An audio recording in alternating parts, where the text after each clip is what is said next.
Welcome back to my YouTube channel. નવા બ્લોગમાં most welcome છે ને ઘણા દિવસ પછી બ્લોગની શરૂઆત થઈ છે. આજે મારી મમ્મીનો બર્થડે છે તો બ્લોગ બનાવી નાખી. જાગે બાડુ જગ આ માણસ 3 દાડે એક દાડો વહેલો જગ્યો નાચ પાવ તારા પૈસા કપી જાય નોકરીના બોલો જી રાખી.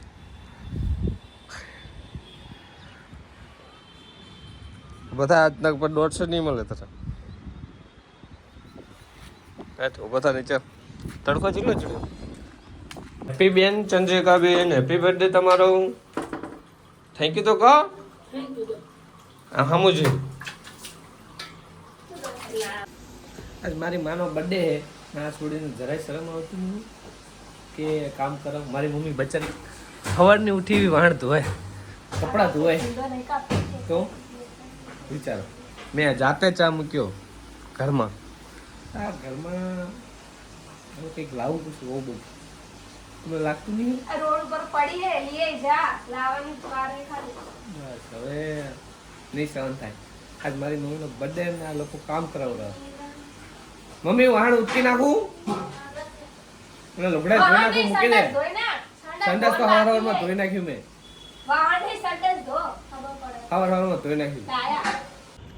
આપણે તો નહીં ધોઈને થઈ ગયા તૈયાર.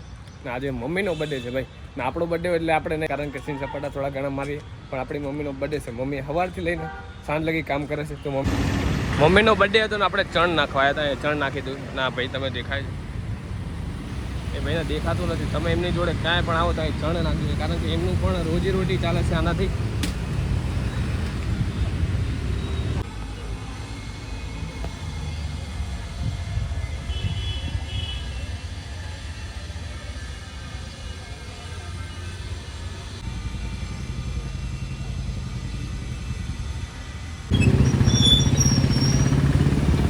અમદાવાદમાં દાડે ગરમી વધતી જાય. દાડે રોજ અત્યારે 1 વાગે તો 40-45 ડિગ્રી તાપમાન થઈ જાય.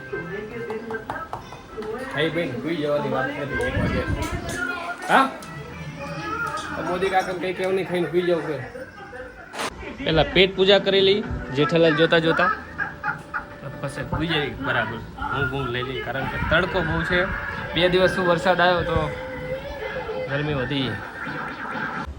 ઊંઘ લઈને ઉઠી ગયા છીએ અને 5:30 થયા, પણ તડકો કેટલો છે જો ખાલી.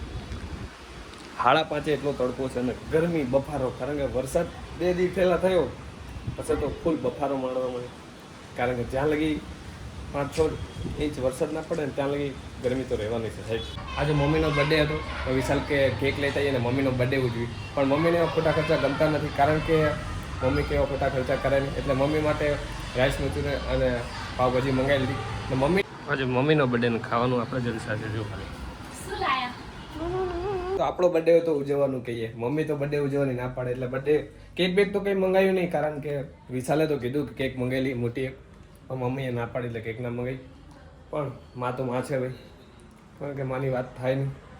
અને મારા પપ્પા કંઈક ગિફ્ટ લાવ્યા હતા. જો આગળ પહેલી વાર મારી મમ્મી માટે કંઈક ગિફ્ટ લાવ્યા હતા. સાંઈ બાબાની મૂર્તિ હતી નાની. એટલે ફરી મળીએ કાલ નવા બ્લોગમાં. કોઈ દિવસ કીધું નથી પણ આજ કહું છું કે યુટ્યુબમાં નવા હોય તો લાઇક શેર સબસ્ક્રાઈબ કરવાનું ભૂલતા નહીં, કારણ કે યુટ્યુબની અંદર 600 ફોલોવર સબસ્ક્રાઈબર થઈ ગયા છે. થોડા અટકીને પડ્યું છે તો વિડીયો જુઓ તો સબસ્ક્રાઈબ પણ કરી દેજો જોડે જોડે. મળીએ ફરી નવા બ્લોગ સાથે. ત્યાં લગી બધાને ગુડ નાઇટ.